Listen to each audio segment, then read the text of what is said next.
Hello everyone, welcome back to our channel.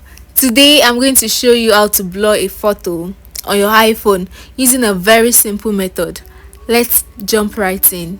Firstly, screenshot. We are using a screenshot for my phone right now.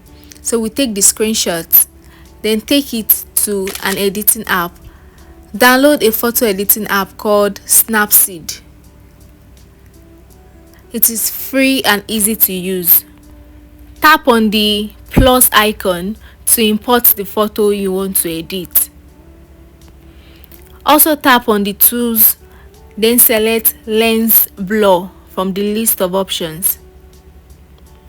We'll be focusing on the Snapseed app. Use your finger to adjust the area and intensity of the blur effect. You can move, resize and control the strength of the blur to get the desired effect.